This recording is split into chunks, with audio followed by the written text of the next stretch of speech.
계속해서 천년왕국에 대한 주제를 다루고 있고요. 오늘은 6번째 시간이고요. 오늘은 역사주의적 전천년설, 다른 표현으로 하면은 환난 후 휴거설에 대해서 함께 나누는 시간 갖도록 하겠습니다. 천년왕국이 이야기가 상당히 길잖아요. 스토리가 기는데 길 수밖에 없는 이유가 천년의 이야기를 뽑아내야 되니까 긴 것 같습니다. 우리가 무천년주의부터 시작해서 또 후천년주의, 그리고 지난주에는 전천년주의의 첫 번째 주제인 환난 전 휴거설에 대해서 이야기했고요. 자, 오늘은 전천년주의의 두 번째 주제인 환난 후 휴거설, 다른 말로 역사주의적 전천년주의에 대해서 다루드리는 시간 갖도록 하겠습니다. 제가 순서를 이렇게 무천년주의, 후천년주의, 세대주의 전천주의, 또 오늘 다루는 역사주의 전천주의, 다음 주에 다룰 환난 중간 휴거설로 이렇게 순서를 정한 이유는요, 이 순서에 따라서 가장 성경적인 그 핀트를 맞춰가는 그런 천년왕국설에 대한 강의가 되기 때문에 이와 같은 순서로 정했습니다. 이 말은 무천년주의가 가장 성경에서 벗어난 그런 주장이라는 겁니다. 그 다음이 후천년주의고 그 다음이 전천년주의예요. 점점 진행되면 될수록 성경에 부합한 내용들이 더 많아진다는 의미라는 것을 아시기 바랍니다. 자, 그러면은 역사주의 전천년주의는 아무래도 지난주에 이야기했던 세대주의적 전천년주의, 곧 환난 전 휴거설보다는 더 성경적이다라고 여러분이 이해하시면 됩니다. 자, 역사주의적 전천년설은 어떤 의미냐면은 요 용어 그대로 요거 용어로 보면 안 되죠. 뒤에 이해하겠죠.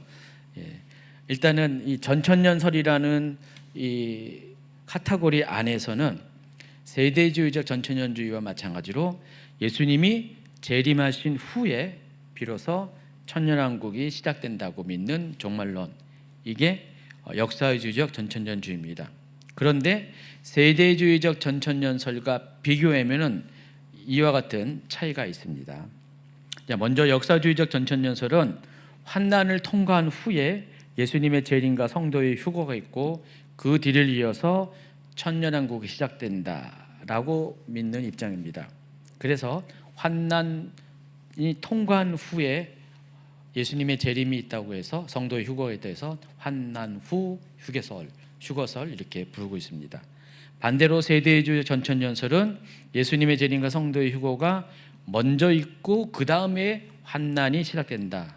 그래서 성도는 절대로 환난을 통과하지 않는다. 그리고 7년 환난이 끝나면 예수님의 두 번째 재림, 곧 지상 재림이 있고 그 다음에 천년왕국이 시작된다라고 주장하기 때문에 이것을 가리켜서 환난 전 휴거설이라고 부릅니다. 일단은 표면적으로는 환난 전이냐 환난 후냐, 이것이 세대주의적 전천년주의와 역사적 전천년주의를 나누는 굉장히 중요한 기준이 됩니다. 표면적인 게 그렇다는 거예요. 그런데 실제적으로 이 두 가지 주장은 굉장히 많은 또 차이가 있고 공통점이 있습니다. 지난주에 제가 전천년주의, 세대주의적 전천년주의 이야기 다루면서 세대주의는 이스라엘에 대한 굉장히 애착이 강하다고 그랬죠. 그러니까 교회에 대한 관심은 별로 없어요. 세대주의는요. 오로지 꽂혀 있는 게 이스라엘이라고 그랬어요. 그래서 하나님의 모든 계획은 어디에 꽂혀 있다고요? 이스라엘에 꽂혀 있습니다. 원래 하나님의 계획은 이스라엘인데 예수님이 초림하셨을 때 이스라엘이 예수님을 메시아로 받아들이지 않았기 때문에 원래 하나님의 시간표에는 예수님의 초림 당시에 메시아 왕국을 건설하려 했는데 유대인들이 거부했기 때문에 하나님의 계획이 바꿨다고 그랬습니다. 그렇다고 해서 이스라엘을 버린 게 아니라 잠시 보류해놓고 대신에 교회를 택했다는 거예요. 원래 교회는 하나님의 계획이 없었고 오직 이스라엘에 대한 계약만 하나님한테 있었는데 이스라엘이 예수 그리스도를 초림할 때 거부했기 때문에 하나님의 계획이 갑자기 수정되어 가지고 교회를 하나님의 역사 안으로 끌어들였다는 것입니다. 그렇지만 하나님의 계획은 시작과 끝이 같기 때문에 결국은 이스라엘 통해서 하나님의 계획이 완성이 될 거다. 마지막 때 예수님의 재림 때 완성이 될 것이다. 그렇게 보는 입장이 세대주의라고 그랬죠. 그러나 세대주의적 전천년설은 이거보다 약간 좀 강도가 약간 약한 거예요. 그러니까 세대주의와 세대주의 전천년설은 뭐가 다르다고 그랬죠? 가장 다른 이유가 세대주의는 종말론에 국한 것이 아니라 하나님의 구속사 전반에 걸쳐서 그와 같은 관점으로 보는 거고, 세대주의적 전천년설은 종말론의 입장에서만 다루는 영역이 세대주의적 전천년설이 그 차이가 있습니다. 그러나 세대주의적 전천년설도 세대주의의 영향 아래 들어있기 때문에 세대주의에서 말하는 이야기들을 세대주의적 전천년설도 그대로 받아들입니다. 다만 강도에 있어서 세대주의보다는 좀 약하다, 그 차이가 있습니다. 그런 비교를 통해서 세대주의는 굉장히 이스라엘에 대한 애착을 굉장히 중요하게 여깁니다. 오직 꽂혀 있는 게 이스라엘입니다. 그래서 지금 세대주의적 전천년설을 주장하는 분들이 세대주의의 주장보다는 그 부분에 있어서 애착은 좀 덜한 거예요. 그러니까 세대주의, 오리지널 세대주의는 교회는 안정에도 없어요. 그러나 세대주의적 전천년설은 그 정도는 아니라는, 그 정도로 아시기 바랍니다. 자, 그러면은 역사주의적 전천년주의는 뭐가 다르냐? 입장이 정반대라는 것입니다. 이스라엘이 아니라 하나님의 관심은 교회라는 것입니다. 교회. 그런데 이스라엘에 대해서 하나님이 관심이 없다, 그것도 아니에요. 역사주의적 전천년설부터는 어떤 관점이냐면은 이스라엘과 이방인이 하나로 묶어서 교회를 보는 거예요. 그게 성경적이잖아요. 여러분이 알고 있는 성경의 내용이 그거잖아요. 그래서 역사주의적 전천년주의부터는 교회를 그렇게 보는 거예요. 그러니까 이스라엘에 대한 관심이 없는 게 아니라 하나님은 여전히 이스라엘에 대해 관심이 있는데, 세대주의 전천년주의처럼 이스라엘만 관심이 있는 게 아니라 이방인을 포함한 유대인과 이방인이 하나로 통합돼 가지고 생겨난 게 교회라는 것입니다. 그 교회에 대한 하나님의 관심이 꽂혀 있다는 것입니다. 그래서 이방인도 터부시하는 것이 아니라 이방인도 이스라엘도 버리는 것이 아니라 이스라엘도 중요하지만 같은 수준으로 이방인도 중요해서 이 둘이 하나님의 역사의 주인공인데 따로따로가 아니라 하나로 통합해서, 교회로 통합해서 하나님의 구속의 역사를 보는 입장이 역사주의적 전천년설, 환난 후 휴거설이라는 것입니다. 따라서 환난 후에 성도가 휴거나니까 교회는 환난을 통과하죠. 7년 환난을 통과하죠. 자, 그러면 교회가 통과한다는 것은 이스라엘도 통과하고, 그리고 이방인들 통과하는 거예요. 이방인 출신의 교회도 통과하는 거예요.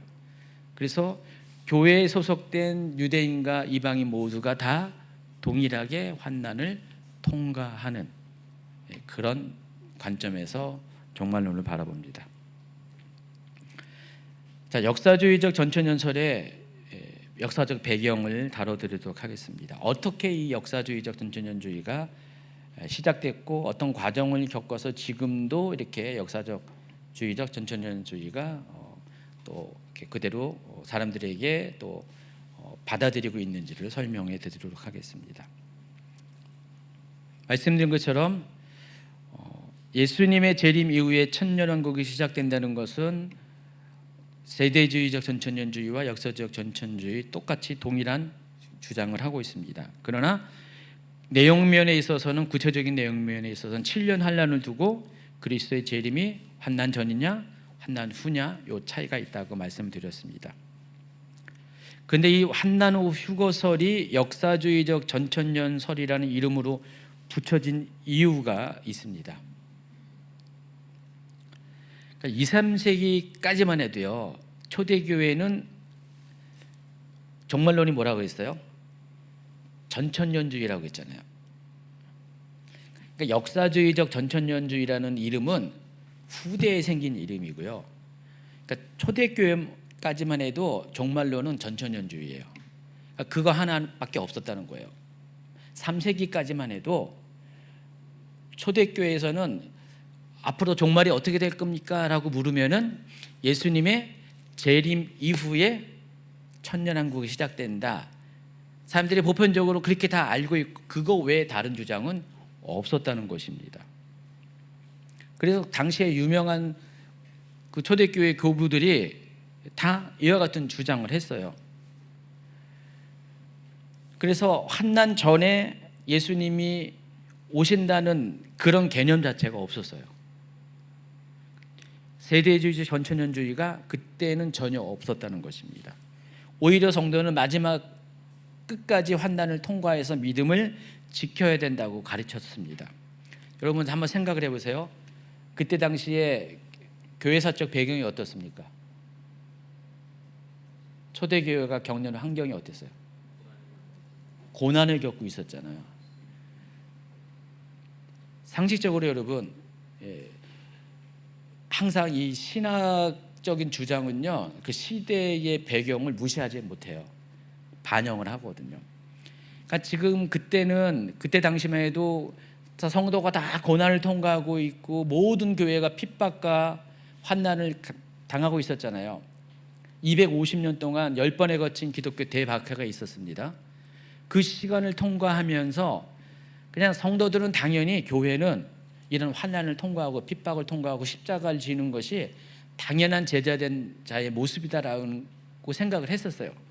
그런 환경 가운데서 교회가 7년 환난을 통과한다는 이 역사주의적 전천년주의, 환난은 휴거서는 자연스럽게 받아들일 수밖에 없는 주장이죠. 당연한 거죠. 그래서 이것은 뭐 초대교회에서 이 주장은 뭐 어느 누가 반대하지 않는 그냥 당연한 것으로 받아들인 거예요. 그래서 굳이 역사주의적 전천년주의라는 이름 붙일 필요가 없는 거였어요. 그런데 이게 어느 정도 시간이 지나면서 무슨 문제가 생기냐면은 무천년주의 이야기하면서 제가 설명한 것처럼 이 오리겐이라는 사람이 등장하면서 이 사람이 성경을 문자로 해석하는 것이 아니라 비유로 해석으로 하기 시작했어요. 상징으로 해석하기 시작했습니다. 보통 우리가 말하는 알레고리식 방법으로 영적 해석으로 성경을 해석하는 시도를 처음 시작한 겁니다. 그동안은 그냥 문자 그대로 성경을 이해하고 있다가 갑자기 이거는 영적으로 말이야. 이거는 이렇게 상징하는 거야. 하다 보니까 설교를 듣다 보니까 얼마나 은혜가 되는지, 그렇죠? 제가 거듭 얘기하지만은 이런 상징적으로 풀어주면 되게 은혜가 되잖아요. 영적으로 말이야 하면은 내가 모르는 것을 저 설교자가 이것을 잘 이렇게 깨달아가지고 또 하나님이 또 기도했더니 깨닫게 해가지고 필요주면 신기하고 놀라워. 와. 감탄을 하면서 막 우리가 설교에 대해서 은혜를 받잖아요. 이런 설교의 시작이 어디서부터 시작했다고요? 오리겐부터 시작했다는 거예요. 그 전까지는 그냥 문자 그대로 성경을 이해했고 받아들였어요. 물론 100%는 아니겠죠. 되도록 그런 방향으로 성경을 이해했다가 이제 오리겐 시대부터는 웬만하면 다 상징으로 푸는 거예요. 웬만하면 영적으로 해석을 해버리는 거예요. 문자로 풀어야 되는 상황도 뭐 그런 식으로 나가는 흐름들이 점점 생기게 된 겁니다. 그러면서 천년왕국에 대한 이해도 문자적인 천년왕국으로 이해한 것이 아니라 상징적인 개념으로 보기 시작했다는 것입니다. 그러다가 4세기에 등장한 어거스틴 때문에 본격적으로 천년왕국은 이미 교회 안에서 이루어지고 있다라는 무천년설이 정립이 됐다는 것입니다. 그러니까 어거스틴의 영향이 아주 지대했습니다. 시작은 오리겐이었지만은 오리겐 이름하고 오리지널하고 굉장히 또 단어적으로 비슷하네요. 무천년주의의 시작 오리진이죠. 기원. 오리진은 오리겐. 이렇게 여러분 이해하시기 바랍니다. 오리진이 기원이라는 뜻이거든요. 오리진은 오리겐이다. 그렇게 이해하시기 바랍니다. 그래서 오리겐으로 시작한 이 무천주의적인 생각의 시작이 어거스틴에 의해서 완전히 무천년주의로 자리를 잡게 됩니다. 그러면서 천년의 그 중세 기간 동안에 교회의 종말론은 다 무천년주의였어요. 천년이 문자적인 천년이 아니라 교회 시대를 의미하는 상징이다 라고 보았습니다. 그러다가 이제 종교개혁 이후에, 종교개혁이 1517년에 종교개혁이 일어났고요. 종교개혁 이후에 다시 성경을 상징이 아닌 문자로 보는 그런 흐름이 다시 복귀가 되기 시작했습니다. 초대교회에서 원래 성경을 해석했던 방식인 문자로 돌아가는 그와 같은 변화가 종교교육 이후에 다시 시작됐습니다. 다시 초대교회로 돌아가기 시작한 거예요. 성경 해석의 방법이. 그러면서 종말론 또한 마찬가지로 초대교회에서 주장했던 그 종말론으로 돌아가기 시작했다는 것입니다. 그래서 이때 무천년주의가 아직도 영향을 끼치고 있지만은 그동안 1000년 넘게 잃어버렸던 전천년주의가 회복되기 시작한 거예요.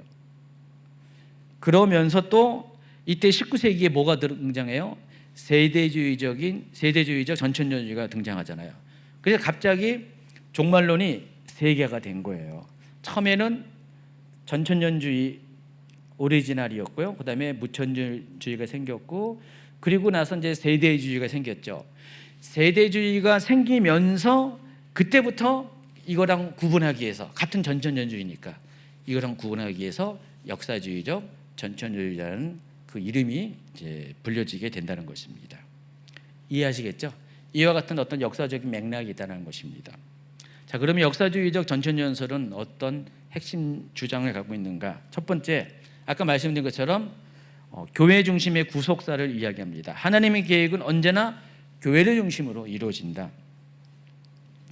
아까 말씀드린 것처럼 세대주의적 전천년주의, 곧 환난전 주고설은 이스라엘에만 집착하는데, 반대로 역사주의 전천년설은 교회에 대한 관심이 큽니다. 교회가 하나님의 인류 구속의 역사에서 중심적인 역할을 맡고 있다.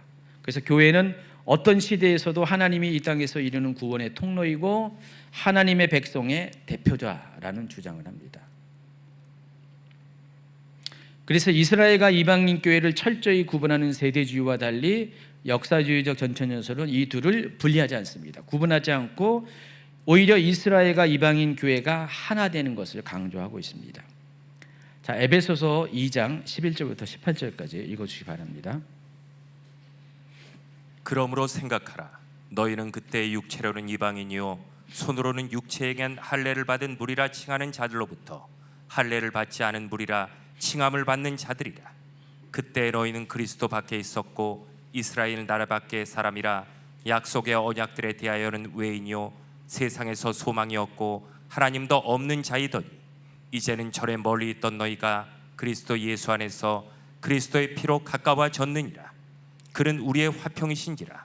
둘로 하나를 만드사 원수된 것 곧 중간에 막힌 담을 자기 육체로 허시고 법조문된 계명의 율법을 폐하셨으니 이는 이 둘로 자기 안에서 한 세 사람을 지어 화평하게 하시고 또 십자가로 이 둘을 한 몸으로 하나님과 화목하게 하려 하심이라.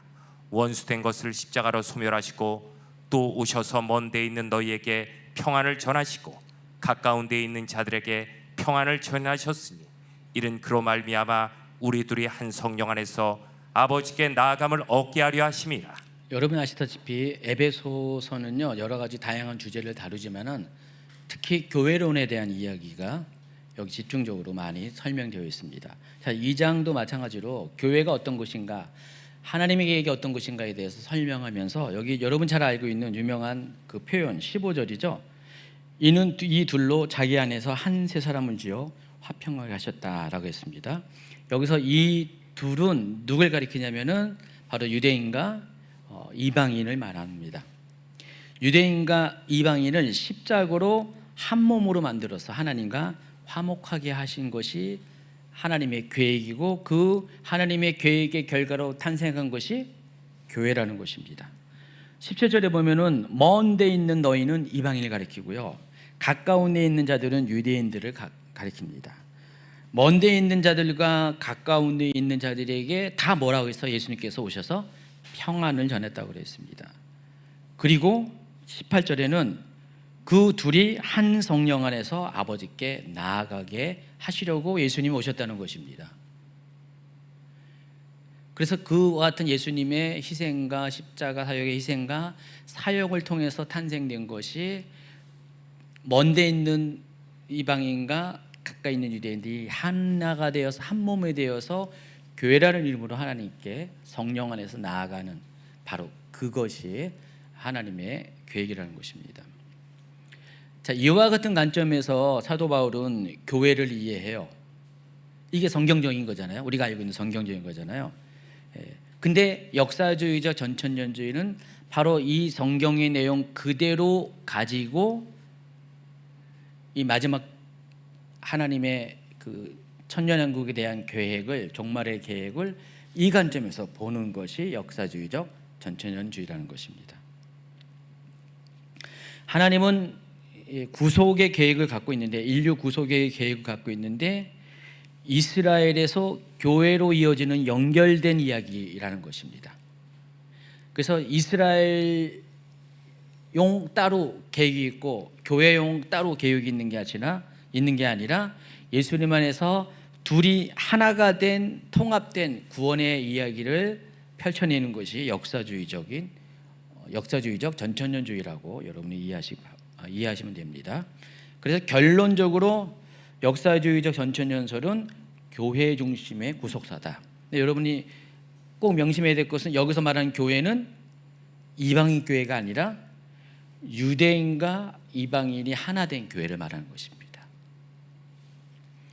두 번째가 역사주의적 전천년주의의 두 번째 핵심 주장은 환난 통과설입니다. 교회는 마지막 고난을 통과한다고 그랬습니다. 아까 제가 말씀드린 것처럼 초대교회는 전천년주의를 믿는다고 했는데 그때는 역사주의적 전천년주의라는 이름이 자체가 없었어요. 그렇지만은 그들은 전천년주의를 믿은 거예요. 근데 세대주의가 등장하면서부터, 세대주의적 전천년주의가 등장하면서부터 이 둘을 비교하는 과정 가운데 역사주의적 전천년주의라는 네이밍이 시작된 거라고 말씀드렸습니다. 그래서 이 역사주의적 전천년설은요 어떤 의미가 있냐면은 본래 초대교회가 추구했던 전천년주의다라는 의미에서 역사주의적 전천년주의라고 일단 여러분 이렇게 이해하시기 바랍니다. 초대교회 역사 가운데 믿었던 종말론이 역사주의적 전천년주의다. 이것은 뭐와 구분하기 위해서 세대주의적 전천년주의와 구분하기 위해서 이와 같은 이름으로 부르게 된다는 것입니다. 그래서 역사주의적 전천년설은 교회는 환난은 피하지 않고 믿음으로 환난을 견디며 주님의 재림을 기다린다는 환난 후 휴거설을 주장합니다. 그래서 그들이 주장하는 것은 그거예요. 세대주의적 전천년주의는 예수님이 십자가를 지셨기 때문에 성도가 예수님이 사람들을 대신해서 십자가를 지었기 때문에 성도가 환난 기간에 고난을 받으면은 십자가의 의미가 퇴색한다고 해서 성도는 절대로 고난 받으면 안 된다라고 주장했잖아요. 근데 역사주의적 전천년주의는 예수님께서 고난을 받았기 때문에 예수님을 따르는 우리도 똑같이 제자된 우리도 그 길을 따라가야 된다라는 정반대의 입장을 갖고 있습니다. 그러나 예수님은 우리에게 무조건 고난을 주시는 것이 아니라 우리가 고난을 통과할 수 있도록 함께 동행해 주시는 분이 바로 예수님이다라는 주장을 하고 있습니다. 자, 이게 당시 초대교회 성도들이 당한 상황과 동일하잖아요. 그러니까 이게 그때 당시에는 이게 잘 어필이 됐다는 것입니다. 그리고 세 번째 특징은요, 휴거와 재림을 같은 사건으로 봅니다. 재림은 한 번의 사건으로 끝난다라고 봅니다. 세대주의적 전천년선 환난전 휴거설은 이중 재림에 대해서 이야기합니다. 7년 환난이 시작되기 직전에 예수님이 공중에 강림하셔서 성도가 휴거 당하고, 특징은 또 뭐예요? 이 성도의 휴거는 비밀스럽게 비밀 휴거를 얘기하죠. 그리고 나서 예수님께서 7년 환란이 끝난 다음에 7년 환란이 다 지나간 다음에 성도는 7년 환란과 무관하게 하늘에 올라갔다가 7년 환란이 끝나면 예수님과 함께 지상에 재림한다고 보고 그 다음에 천년왕국이 시작된다고 보고 있잖아요. 그렇지만은 역사주의적 전천년설은 환난 후 휴거설은 휴거와 재림이 따로 떨어진 것이 아니라 한 번에 다 일어난다고 보고 있습니다. 예수님의 재림은 한 번이에요. 7년 환란이 끝난 후에. 그러니까 공중에 강림하시죠. 환난 전 휴거설은 공중에까지만 오시잖아요. 첫 번째는. 그리고 나서 두 번째는 지상까지 내려오는데 환난 후 휴거설은 공중에서 예수님이 보이시죠? 그리고 나서 바로 지상에 재림하는 거예요. 그러니까 다이렉트로 오는 겁니다. 환난 전 휴거설은 예수님이 공중에 오는 것을 못 봐요. 비밀스럽게 진행되니까. 비밀 휴거니까. 그런데 환난 후 휴거설은 성경 말씀 그대로 사람들이 예수님이 오신 것을 어떻게 해요? 보게 되죠. 공개 휴거가 일어납니다. 여러분 이 두 가지만 봐더라도 조금 더 이 환난 후 휴거설, 역사주의적 전천년설이 더 성경의 표현에 근접한 이야기를 한다는 것을 알 수가 있죠. 더 성경적인 해석을 하고 있다는 사실을 알 수가 있죠.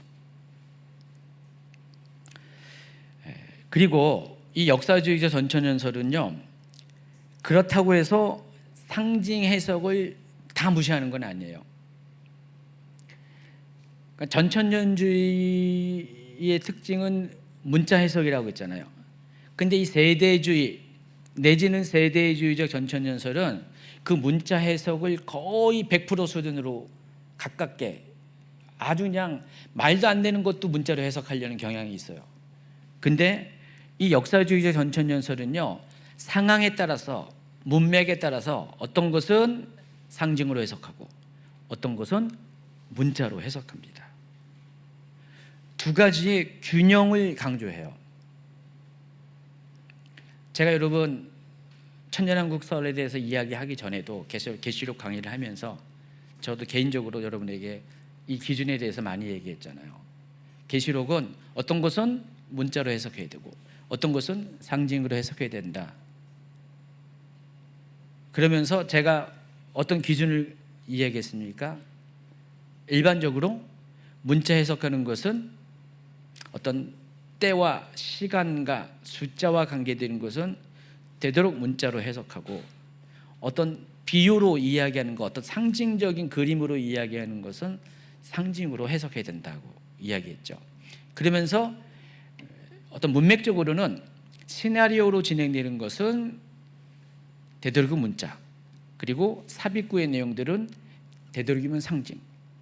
왜냐하면 시나리오의 경우는 어떤 시간 순서로 진행되는 사건을 다루고 있기 때문에 거기에는 정말 이렇게 시간 개념들이 많이 나오잖아요. 어떤 사건 개념이 많이 나오잖아요. 근데 상징으로 삽입구로 들어간 것들은 그와 같은 시나리오로 진행되는 이야기를 잠시 멈춰놓고 부대 설명을 하면서 대부분 상징적인 표현들이 계시록이 많이 나오잖아요. 그거는 그대로 상징으로 해석해야 된다라고 설명을 했습니다. 근데 이제 역사주의적 전천년주의는 제가 설명하는 그 정도까지 설명은 안 해요. 거기까지는 얘기 안 해요. 다만 상징이냐 문자냐 이것은 문맥에 따라서 상황에 따라서 다르게 해석해야 된다는 거기까지는 얘기해요. 나중에 이제 역사주의적 전천년주의 한계에 대해서 소개를 뒷부분에 하게 될 텐데 거기서 그런 말을 해요. 역사주의적 전천년설은 뭐가 문제냐? 여러 가지 문제 중에 하나는 바로 그 어떤 것이 문자로 해석하냐, 어떤 것이 상징으로 해석하냐는 그 기준이 모호하다, 경계가 모호하다. 그래서 이게 문제가 있다라고 사람들이 봐요. 그러니까 역사주의적 전천년주의는 그 한계가 있어요. 근데 저는 제 주장은 이제 역사주의적 전천년주의보다 더 뒤로 가서 더 보완하는 주장, 개인적인 주장을 하는 거잖아요. 그러니까 제 주장은 그래서 시나리오와 삽입장애인 경우는 문자와 상징으로 되도록이면 문자와 상징으로 해석을 해야 된다라는 추가적인 보완적인 설명을 하는 거예요. 근데 역사주의적 전천년주의는 거기까지는 설명하는 거 아니에요. 환난 후 휴거설은. 충분히 이해하죠? 뭔 말하는지? 지금 뭐 용어도 그 말이고 설명도 비슷비슷하는데 미세한 차이점을 여러분이 좀 이렇게 잘 이거를 이렇게 구분해서 이해를 하라는 거예요. 그러니까 시간이 가면 갈수록 더 성경적인 이야기를 할 거예요. 제가 이거보다는 환난 중간 휴거설이 더 성경적이고 거기 또 단점이 있어요. 그것도 한계가 있어요. 그래서 그거보다 더 보완된 얘기를 제가 제 개인적인 얘기로 마지막에 이제 그 정리를 해줄 거예요. 근데 지금 그 얘기를 지금 미리 끌고 와서 설명을 하는 거예요. 그러니까 역사주의적 전천년주의는 제가 얘기한 그 시나리오와 삽입장을 구분해서 설명하라는 거기까지는 얘기 안 하고, 다만 어떤 것은 문자로 해석하고 어떤 것은 상징으로 해석해야 된다, 균형 있게 해석해야 되는 거기까지는 얘기한다는 거예요. 근데 그게 구체적으로 어느 부분은 어떻게 해야 되냐 거기까지는 얘기 안 한다는 거예요. 이해하시겠죠? 그래서 차제가 요 강의 내용 범주 안에서 이 세대주의적 전천년주의와 역사주의적 전천년주의를 좀 비교 설명하면 이런 겁니다. 계시록 7장에 보면은 14만 4천이 나오잖아요.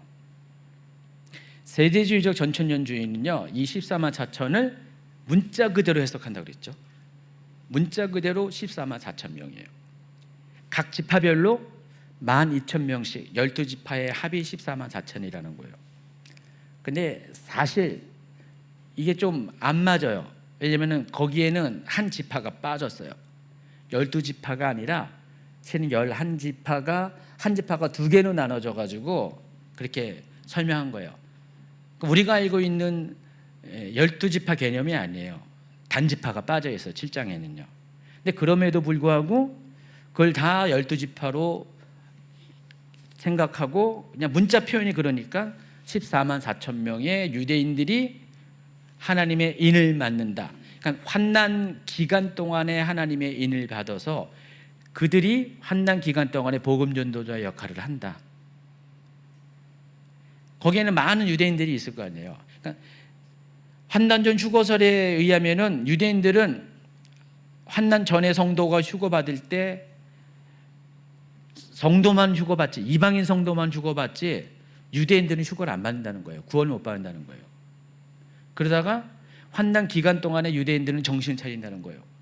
근데 그 정신 차릴 때 하나님이 1단계로 각 지파마다 12,000명씩 14만 4천 명을 선택해가지고 이마에 하나님의 인을 붙여가지고 그들을 구분해가지고 구별해가지고 그들로 하여금 복음 전도자가 되게 해가지고 그들의 복음 전도로 인해서 나머지 유대인들, 아직 입맞지 않은 나머지 유대인들, 또 불신자들, 이방인 불신자들에게 복음을 전하는 일들을 펼치게 된다. 그게 7년 환난 가운데 있게 된다. 그 얘기를 하는 거예요.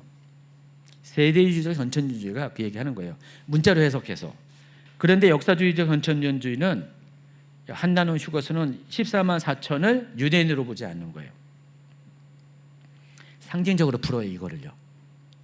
이 14만 4천은 하나님의 완전수의 또 충만수로 봐요. 그래서 이 14만 4천은 문자적인 유대인 14만 4천이 아니라 하나님 앞에 온전하게 준비된 그리스도의 신부로 준비된 그와 같은 사람들, 성도로 봅니다. 자, 이들은 지금 환난, 역사주의적 전천년주의는 환난 통과설이니까 여기는 유대인들도 있고 이방인 모든 성도들도 다 저기 남아 있잖아요. 그래서 단지 14만 4천만 구원받는 게 아니라 하나님이 정말 그리스도의 신부로서 준비된 사람들은 그 숫자가 몇이든지 간에 14만 4천은 그들의 충만수를 상징하는 숫자고, 뭐 정말로 14만 4천이 되든지 아니면 140만 4천이 되든지 아니 수억 명의 사람이 되든지 간에 하나님은 그들을 환난 가운데서 보호한다. 그와 같이 요 14만 4천이 이해하는 거예요. 그래서 이 역사주의적 전천년주의 입장에서 이들은 유대인이 아니다. 이 유대인이 아니라 교회의 유대인을 포함한 교회의 모든 정결한 성도를 말한다라고 이야기하면은 이 세대주의 전천년주의를 주장하는 분들은 막 욕을 하죠. 성경을 문자 그대로 이해해야지. 여기는 14만 4천은 유대인이다. 그러면서 뭔 얘기냐면 야고보의 환난을 또 끄집어내요. 지금 거기까지 얘기하면은 뭐 복잡해지니까. 하여간 성경 예언서 보면은 야곱이 환난을 받을 것인데 바로 요때를 말하는 것이다 하면서 그런저런 이야기를 꺼내면서 이 14만 4천의 유대인이라는 것을 인정하지 않는 분들에 대해서 막 뭐라 그래요. 막 비난하고 그럽니다. 근데 역사주의적 전천주의가 이 14만 4천 중에 유대인은 없다라고 주장하는 것도 아니잖아요. 유대인과 이방인 교회가 더 이상 구분 없이 하나 된 교회를 말하는 거잖아요.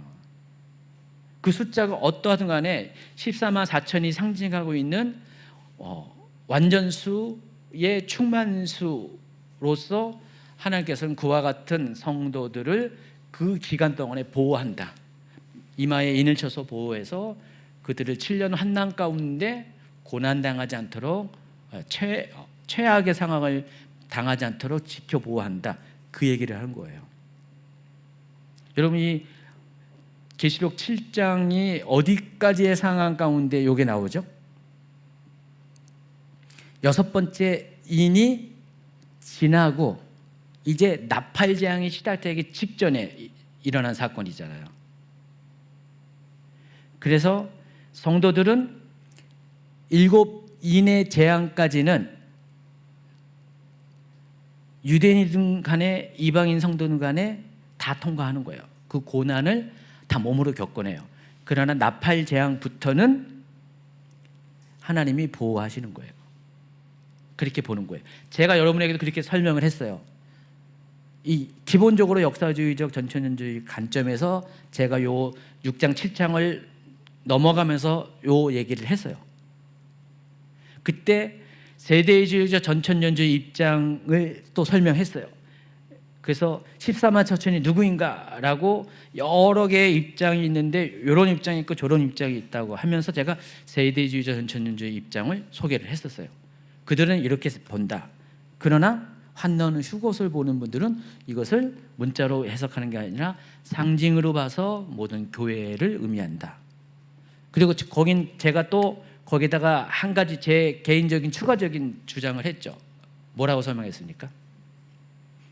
예, 그 14만 4천은 계시록 14장에 나오는 14만 4천과 동일한 사람들이고 결국은 계시록 20장 4절, 5절, 6절에 나오는 첫째 부활자와 동일한 인물로 제가 확대해서 설명을 했어요. 그래서 이 14만 4천은 결국은 누굴 가리킨다고 했어요? 순교자와 같은 사람이라고 말씀을 드렸어요. 요 얘기는 역사주의적 전천주의에서는 여기까지는 얘기 안 하는 거예요. 그리고 5번째, 성경 전체적인 관점을 중시해서 성경을 하나의 스토리로 봅니다. 세대주의는 특징이 뭐라고 했어요? 이 성경을 나누잖아요. 7개의 세대로 나누잖아요. 맨 처음에 무슨 시대예요? 죄가 없는 시대, 그 다음에 양심 시대, 이런 식으로 계속해서 세대가 나눠져 가지고 하나님의 구속사의 역사를 세대가 뭐라고 했죠? 그 뜻이 뭐라고 했죠? 경륜이라고 했어요. 하나님의 경륜에 따라서 하나님은 세대별로 사람들을 심판하는 기준이 다르고 그들을 구원하는 방식이 다르다 설명을 했었어요. 그게 세대주의라고 했잖아요. 그래서 7개의 세대의 맨 끝은 천년왕국이라고 했어요. 그러면 하나님의 역사 그리고 또 성경의 역사가 그냥 딱딱딱딱 조각으로 나눠지는 거예요. 그때마다 하나님의 방식이 다 다르다는 거예요. 그러나 역사주의적 전천년주의는 세대주의가 아니기 때문에 세대로 나누지 않고 하나님의 이 구속사를 하나의 큰 그림으로 본다는 거예요.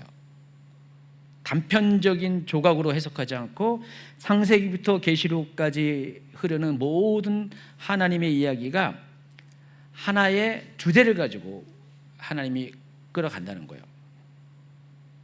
그래서 구약과 신약도 실은 단절이 되는 게 아니죠. 연결되는 거죠. 그래서 구약은 어떤 이야기를 다루고 있습니까? 종말론의 관점에서는 마지막 때에 오시는 그리스도의 초림에 관한 이야기예요. 그리고 신약은 다시 오실 마지막 때에 오실 그리스도의 재림에 관한 이야기예요. 다 뭐예요? 신구약 전체가 예수 그리스도의 오심에 대한 이야기잖아요. 구약은 초림에 관한 예언을 담은 거고 신약은 재림에 관한 예언을 담은 거예요. 그래서 신구약 성경을 그렇게 보는 거예요. 하나의 주제로 통일되잖아요. 예수 그리스도의 오심에 대한 거고, 예수께서 왜 오세요? 인류를 구원하기 위해 오신 거잖아요. 그럼 이 모든 것은 하나님의 구원의 역사를 기록한 것이, 인류 구원의 역사를 기록한 것이 성경이다. 그렇게 보는 거예요. 그러나 세대주의는 그렇게 안 보고 다 성경을 시대별로 다 잘라가지고 거기에 맞는 각 세대마다 하나님의 경륜이 다르다, 그들 다루시는 경륜이 다르다, 이렇게 보는 게 세대주의라는 것입니다.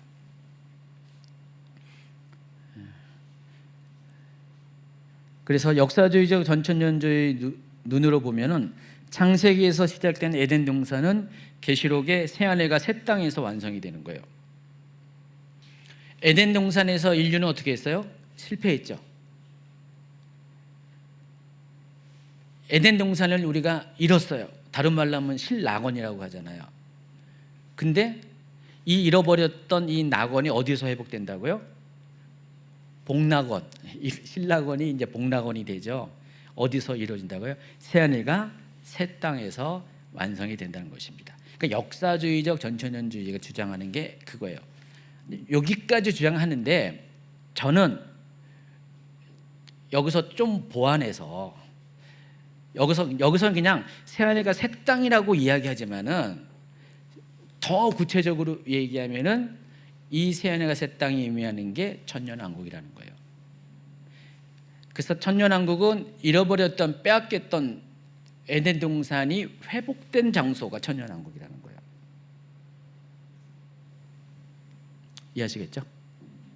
왜 그런 이야기를 하냐면은 에덴 동산에 있을 때 하나님이 에덴 동산에서 다 거하셨나요?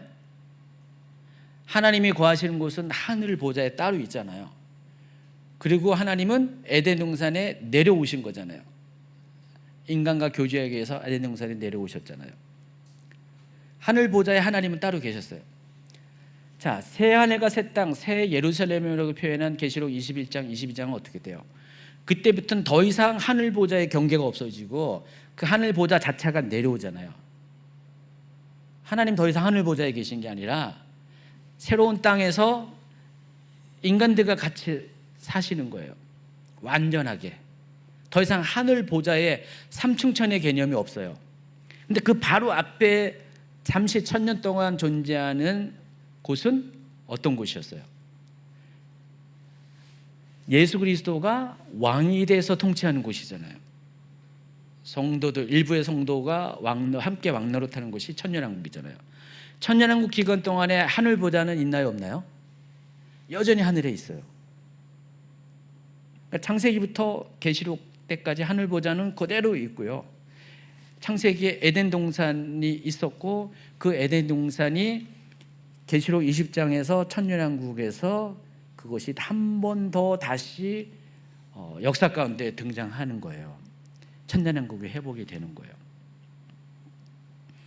그 다음에 하늘 보좌에 있는 하늘에 있는 하나님의 보좌가 21장에서 내려와서 신천신지 말하는 새하늘과 새 땅, 새 예루살렘이 표현된 영원한 왕국이 이제 시작되는 겁니다. 근데 이제 역사주의자 전천년주의는 여기까지 얘기하는 건 아니에요. 여기까지는 얘기 안 하고 천년왕국이라는 명확하게 이건 에덴 동산의 회복의 청년왕국이다라는 이야기하는 것도 아니에요. 그냥 대략적으로 하나님 나라는 이런 식으로 점진적으로 확장돼서 결국 예수 그리스도의 재림으로 완성된다. 이 정도의 수준에서 이야기를 하고 있습니다.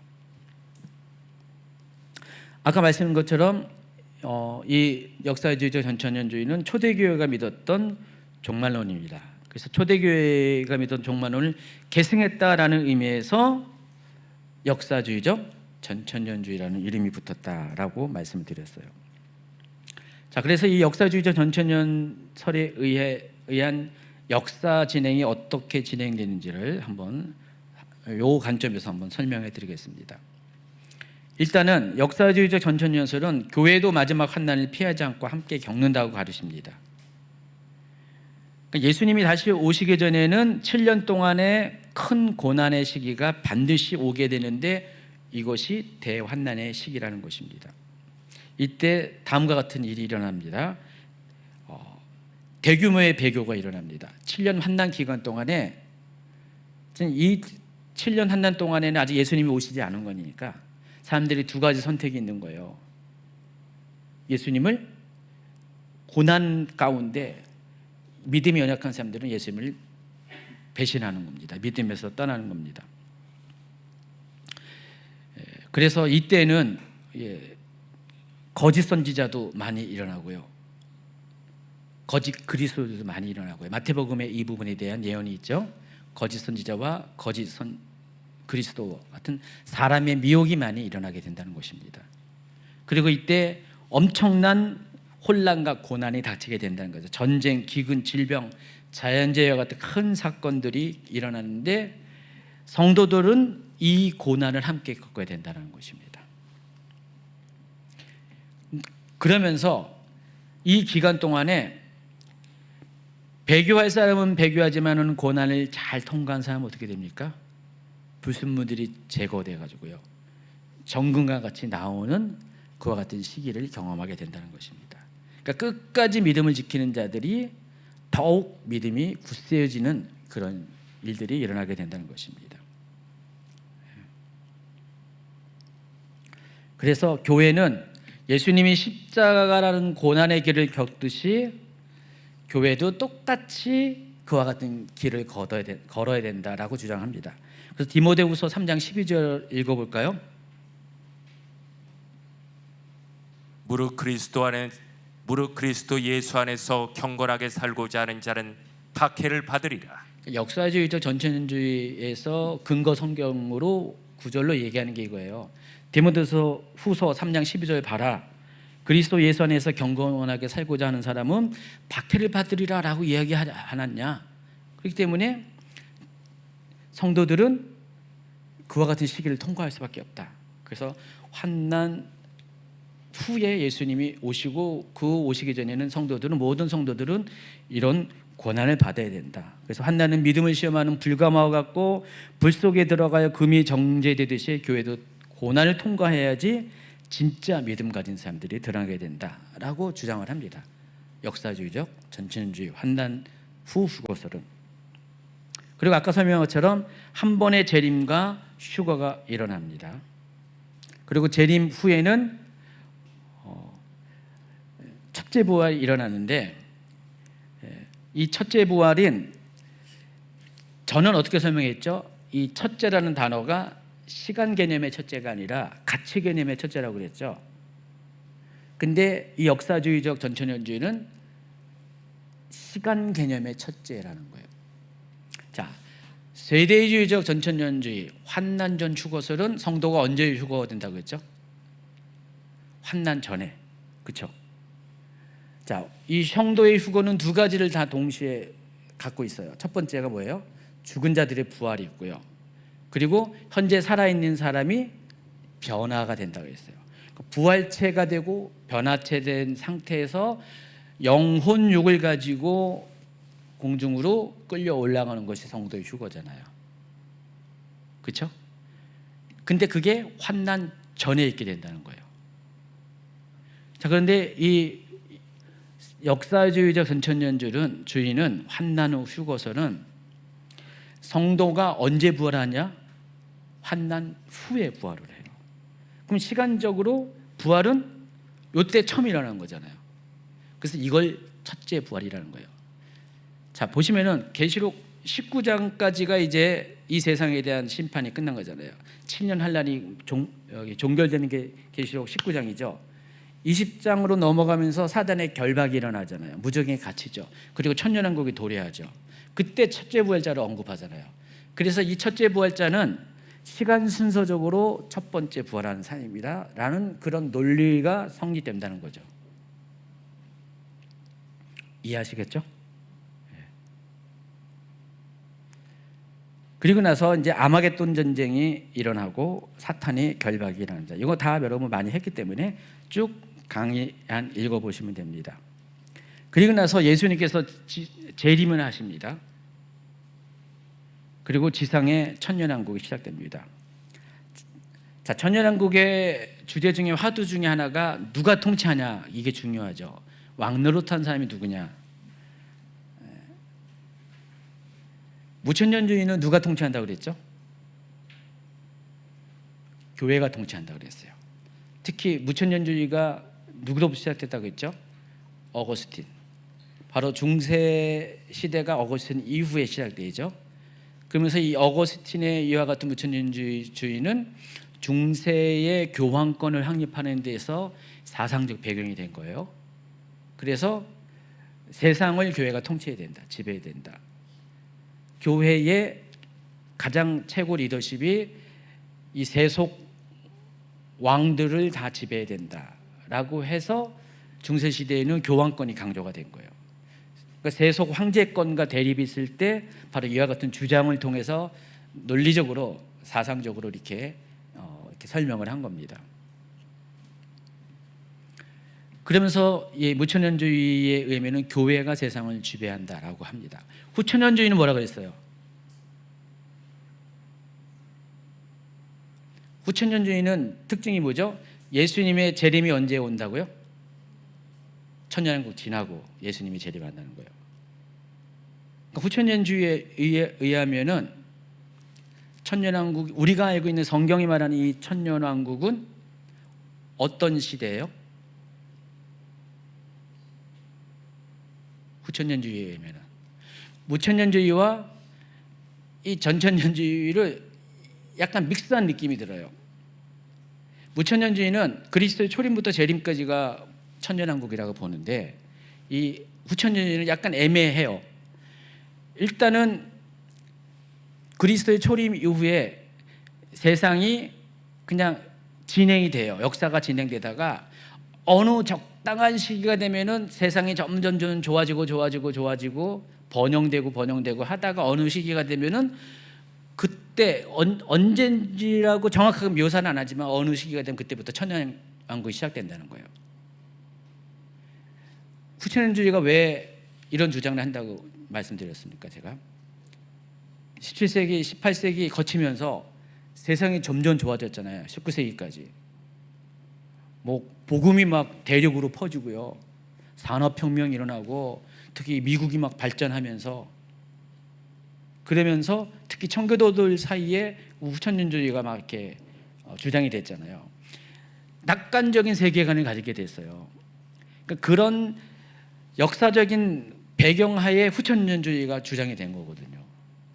그러니까 거기에 맞춰서 천년왕국도 처음에는 그렇게 시작 안 했는데 그냥 다 믹스가 되고 그냥 세상 흐름 가운데 하다가 어느 기독교인이 점점 복음 전도를 하다 보면은 어느 시기가 되면은 온 세상이 다 복음으로 전도가 됐다. 세상에 모든 사람들이 믿는 사람이 될 때 그때부터가 천년왕국이다. 이렇게 보는 거예요. 그러다 보니까 이 천년왕국의 통치자는 또 이 무천년주의에서는 완전한 성도들이 교회가 그냥 무신자들을 통치하는 것으로 보고 후천년주의는 어떻게 봅니까? 이것도 똑같이 성도들이 또 이렇게 그렇지 않은 좀 믿음이 좋은 사람이 믿음이 좀 약한 사람을 통치하는 시기가 천년왕국이다 이렇게 보고 있습니다. 그래서 이 모든 것의 최고의 통치의 그 정점은 예수님이고요. 그 예수님과 함께 왕노릇하는 사람들이 그런 사람이더라고 본다는 거예요. 그러면은 이 역사주의적 전천년주의는 어떻게 보냐? 성도들은 예수님과 함께 공동으로 통치하는 그런 사람들이다라고 보면서 이게 정치적 지배로 보는 것이 아니라 하나님의 공의와 평화, 사랑이 넘치는 통치다. 이런 식으로 주장해요. 자, 이런 것은 뭐예요? 문자 해석이 아니라 상징 해석으로 또 보잖아요.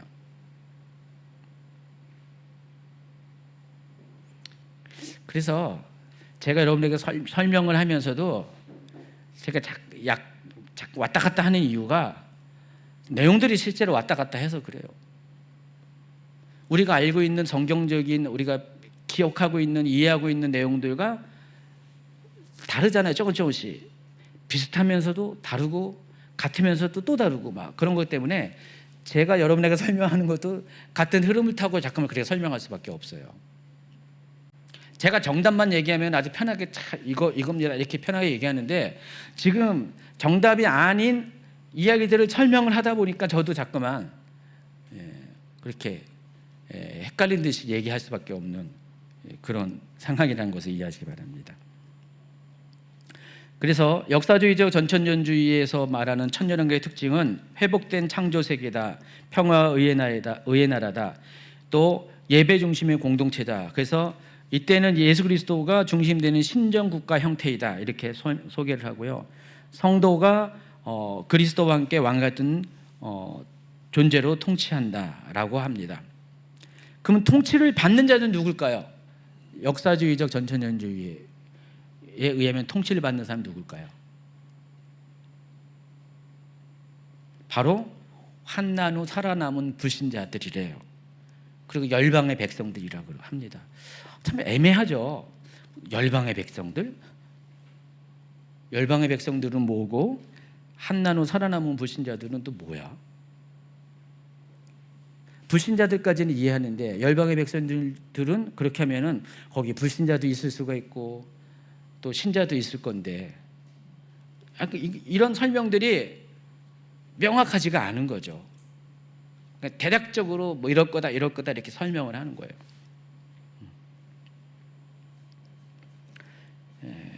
그리고 이 천년왕국은 장차 궁극적으로 임하는 영원한 천국, 계시록 21장에 나와 있는 그 왕국과는 다르다. 그 얘기를 하고 있습니다. 그래서 천년왕국과 이 마지막 최후 심판이 있기 전에 곡과 마곡의 전쟁이 일어나고요.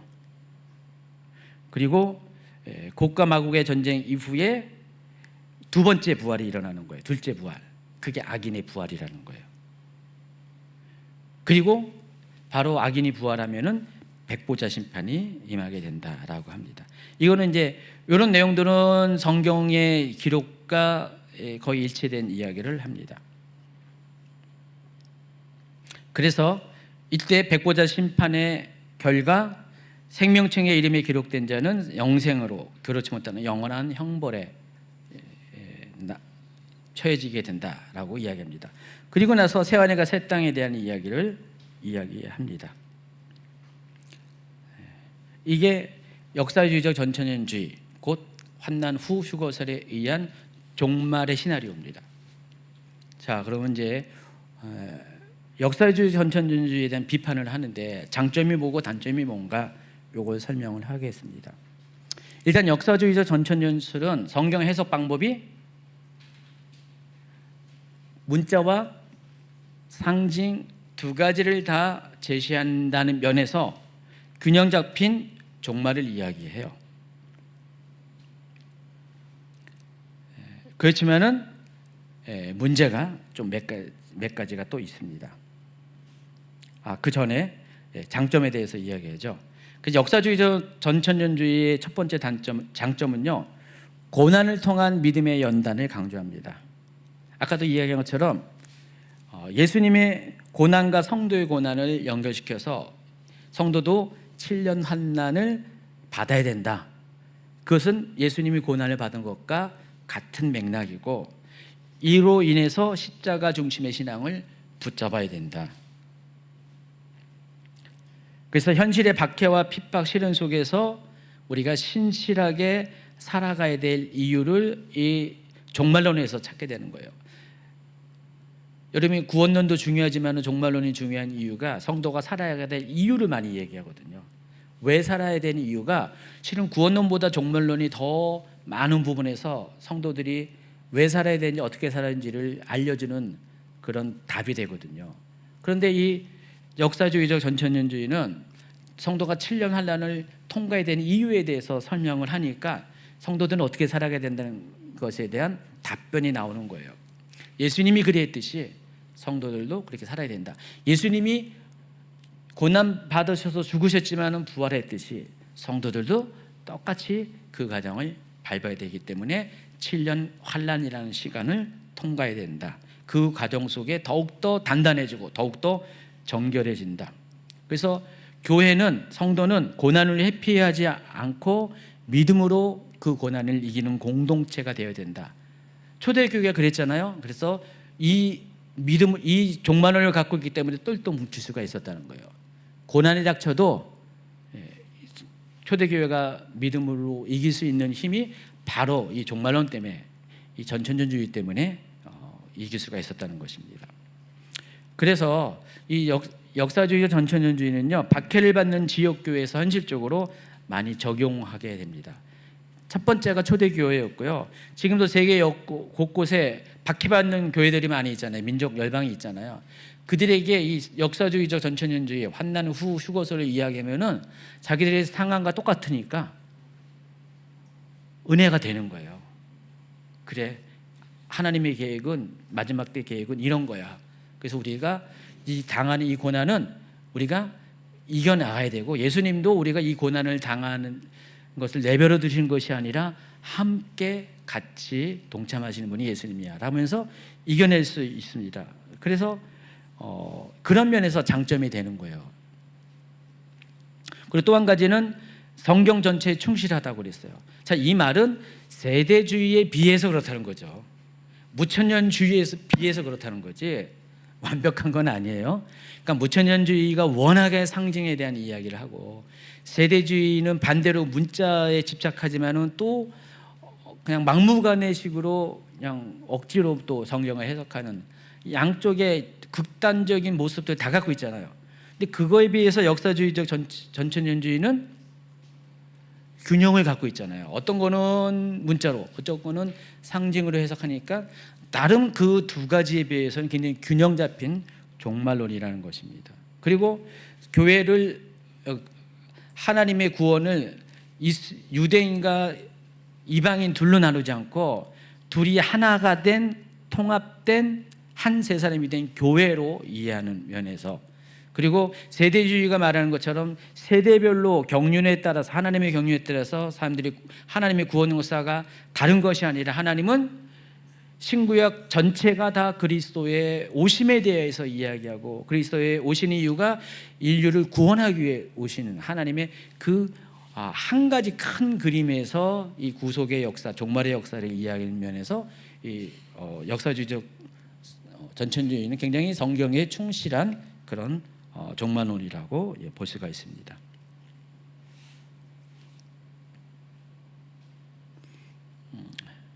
나머지 3번은 그와 관계된 또 장점을 이야기하고요.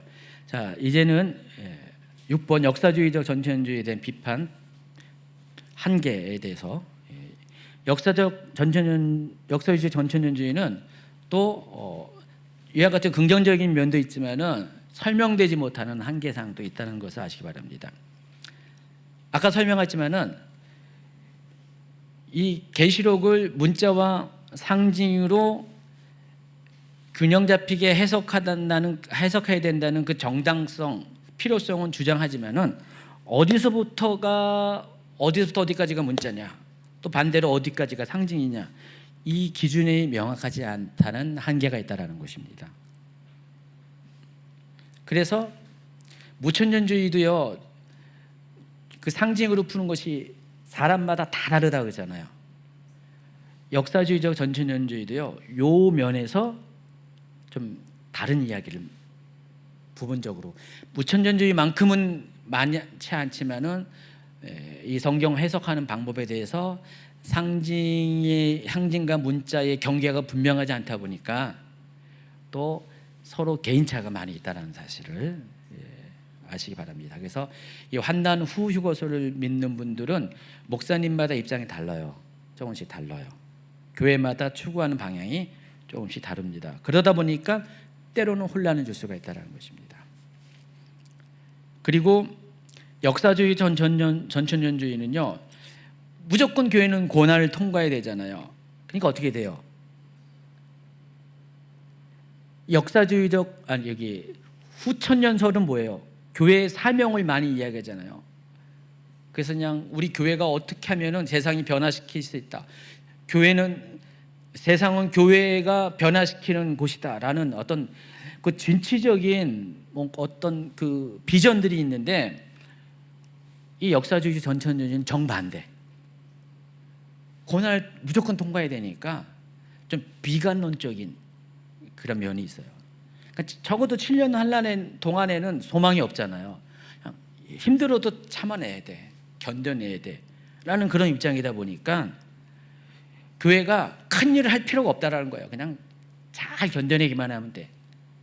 그래서 교회의 사망을 약화시킨다는. 그래서 부흥과 성령에 대한 역사를 강조를 잘 안 해요. 교회가 부흥할 것이다. 아까 제가 역사 진행의 7년 기간 동안에 일어난 일에 대해 소개하면서 대배교, 대환란 얘기했잖아요. 교회가 정결해지고 대부흥이라는 단어를 안 써요. 역사주의 전천년주의는요, 대부흥이라는 단어를 안 씁니다. 그러나 이제 환난 중간 휴거설로 가면은 대부흥에 대한 단어가 나와요.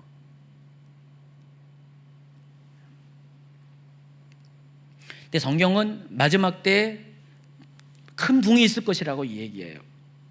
예언서도 그렇고 계시록에서도요, 대붕에 관한 이야기를 힌트들이 많이 있어요. 근데 역사주의적 전천년주는 환난 후거서는 그와 같은 일은 생각도 안 하고 있다는 사실. 그냥 무조건 고난을 통과해야 된다라는 이야기를 하고 있습니다. 그리고 그냥 이 신앙이, 마지막 때의 신앙이 버텨내는 신앙이에요. 견뎌내는 신앙이에요. 하나님과의 친밀한 동행, 그게 아니라 그냥 무조건 견뎌내야 된다. 그래서 이기는 자가 돼야 된다. 그와 같은, 누가 힘들어 막 이렇게 고난 가운데 힘들었으면 너 무조건 견뎌내면은 쨍하고 해 뜰 날이 올 거야. 예수님이 다시 오실 때 너 이제 그때 하나님이 너 이렇게 인정하시고 왕노릇하는 권세를 주실 거야 하면서 무조건 견뎌내야 돼. 고난은 당연한 거야. 성경이 말해서 모든 교회는 예수님이 고난당한 것처럼 다 고난을 통과해야 돼. 계시록은 그 얘기하는 거야 하면서 막 얘기하는 거예요. 근데 모든 사람들이 그와 같은 상황에 있을 땐 그것이 위로가 되고 동기부여가 되는데, 그러지 않은 상황 가운데서는 사람들이 퀘스천을 갖고 온 거죠.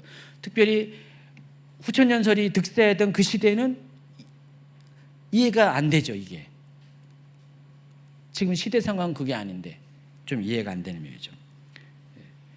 그와 같은 차이가 있는 거예요. 그리고 또 종말 신앙이 두려움 중심으로 될 수가 있습니다. 어떻게 하면은 버텨내야 되는가? 그러니까 소망 자체가 없는 거잖아요. 그 7년 환란 기간 동안은. 그러니까 버텨내는 거에 온갖 신경이 다 가는 거예요. 그러면서 구체적으로 어떤 문제가 생기냐면, 아주 이 환난 후 휴거설의 가장 큰 문제 중에 하나가, 그러니까 세대주의적 전천년주의의 가장 큰 문제가 뭐였죠? 시한부 종말론이죠. 환난 전 휴거설, 세대주의적 전천년주의의 극단으로 가면 시한부 종말론 해가지고 예수님이 몇 월 몇 시에 온다. 그래서 준비하느라고 1992년에 다미성교회 사건이 그것부터 시작한 거잖아요.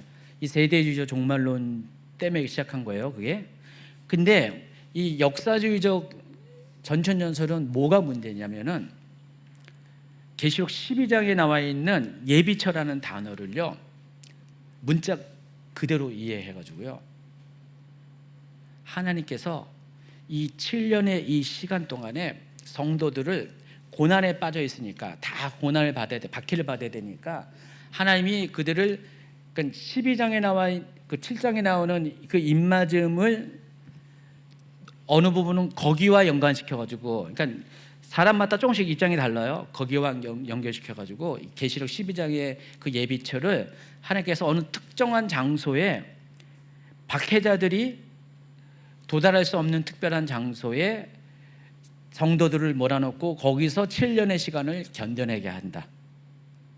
그렇게 보는 거예요. 예전에 우리 이번에 트리키 팀이 갔다 온 이 카파도키아 지역에 데린큐 갔다 왔잖아요. 데린큐가 그 카파도키아 지역에 있는 기독교인들의 피난처입니다.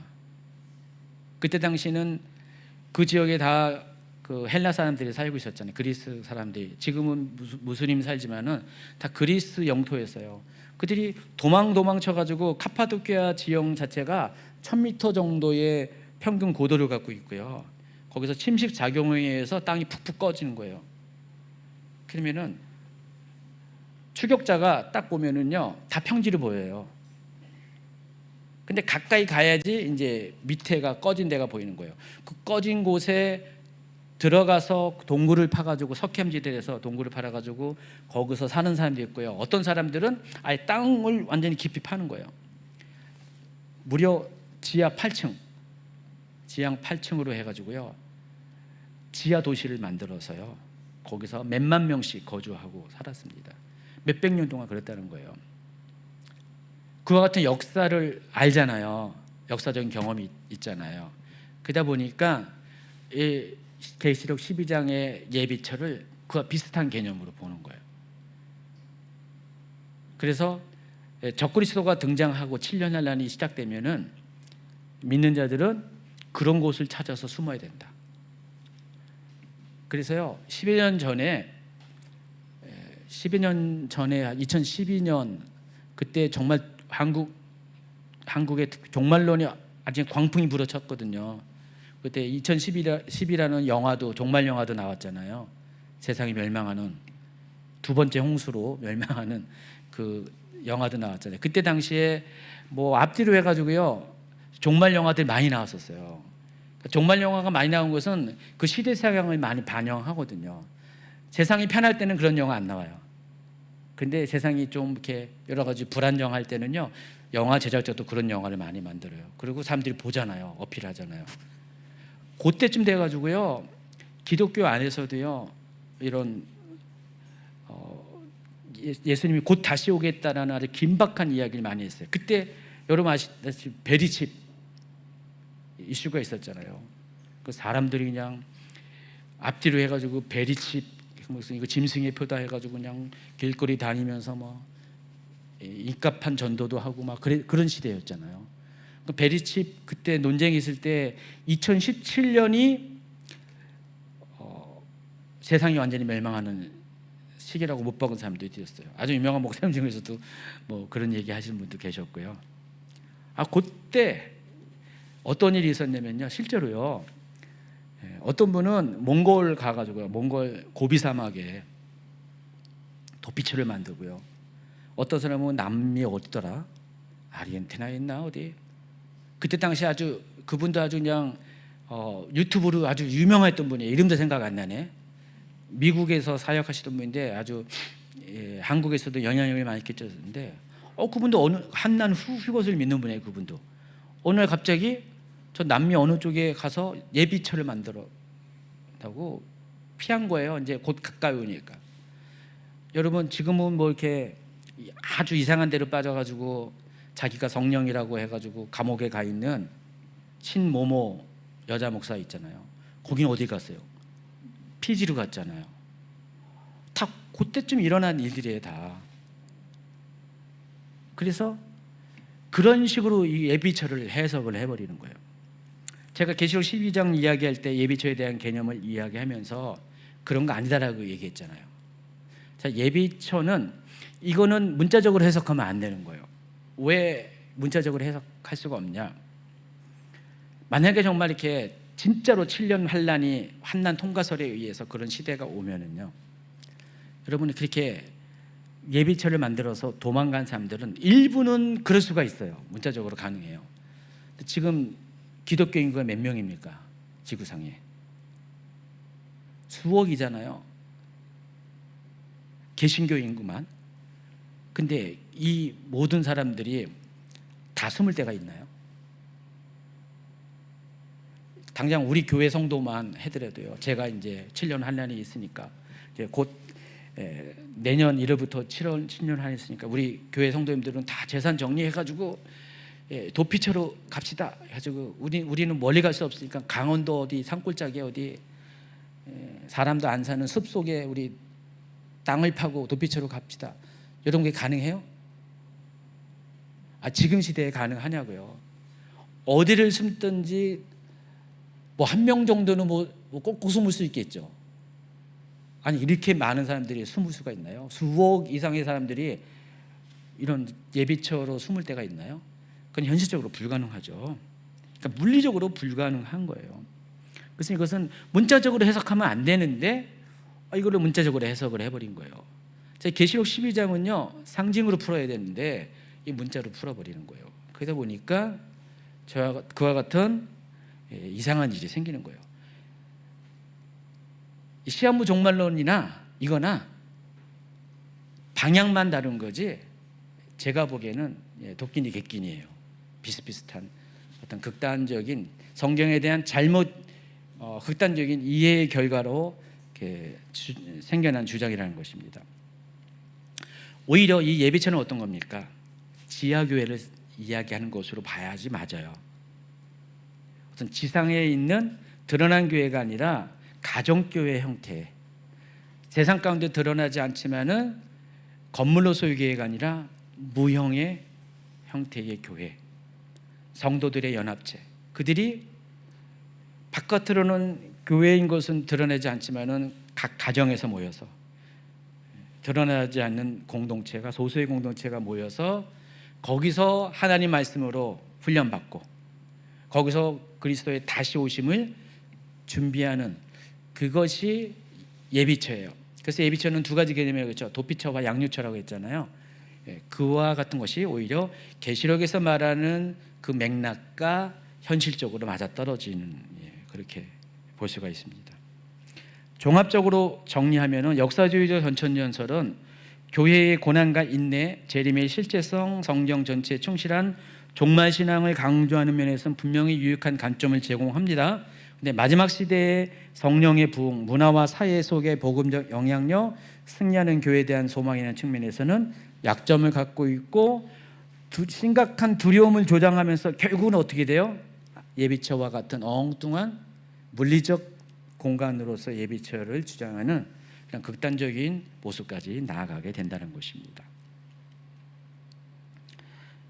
이제 정말로 마지막으로 세대주의 전천전설과 역사주의 전천전설을 잠깐 비교하고 마치겠습니다.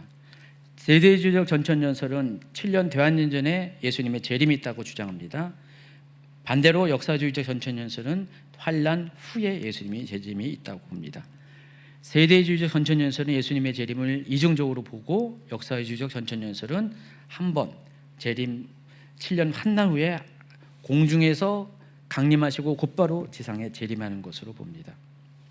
세대주의적 전천전설에 의하면 천년왕국은 유대인의 중심이 되어 세계를 지배하는 구조고 옛 구약의 의식이 재현된다고 봅니다. 이에 반해 역사주의적 전천전설은 구약 의식이 재현되지 않는 것으로 봅니다. 이것을 상징으로 어떤 그 사회 모습은 상징으로 보는 입장이 있습니다. 그래서 역사주의적 전천전설은 긴 호흡으로 갑니다. 마치 마라톤과 같이 긴 호흡으로 갑니다. 믿음의 사람들은 아주 긴 호흡으로 고난의 코스를 이 시대를 완주해야 된다. 그리고 결승점에 이를 때 예수님이 직접 그들을 맞이하러 오실 것이다. 환난 후에. 그렇게 보고 있습니다. 근데 세대주의는요, 경기가 시작되기 전에, 레이스가 시작되기 전에 예수님이 먼저 데리러 온다는 거예요. 어떤 사람들은 헬리콥터로 데려가고요. 그리고 또 유대인과 같은 불신자들은 남겨두는, 그와 같은 그림으로서 고난의 상황을 이렇게 차별적으로 그리신다는 것입니다. 그와 같은 차이가 있습니다. 그래서 여러분, 지금까지 다뤄드렸던 역사주의적 전천년주의는 세대주의와 비교하면은 조금 더 성경적 기반에 가지고 설명하는 것은 여러분이 충분히 동의가 되죠. 근데 여전히 풀리지 않는, 좀 이해할 수 없는 주장을 하는 것도 사실입니다. 그래서 이와 같은 것들을 보완하는 것이 환난 중건 휴거설이에요. 이 부분은 다음 주에 다뤄도록 하겠습니다. 어려웠나요? 저도 정말 잠깐만, 이게 정답을 얘기하는 게 아니라 정답이 아니고, 완전히 정답이 아니고 정답 비슷한 비스무리한 것을 이야기하는 것들도 제가 그것을 설명하려니까 저도 막 중간에 설명하면서 저도 정체성의 혼란이 오면서 막 헷갈리기도 하는데, 이렇게 점점 차이점을 고쳐가면서 이 천년왕국서를 우리가 좀 체계적으로 이해를 해요. 그래도 8분 웅성까지 왔습니다. 그래서 여기까지 하고 다음 주에 환난 중간선 하면은 그래도 이 환난 중간 휴거설이 그나마 천년왕국서 중에서 가장 성경적이구나라는 것들을 확인할 수가 있습니다. 그렇다고 해서 환난 중간 휴거설이 100점은 또 아닙니다. 100% 정답을 제공하는 것도 아닙니다. 여기까지 하겠습니다.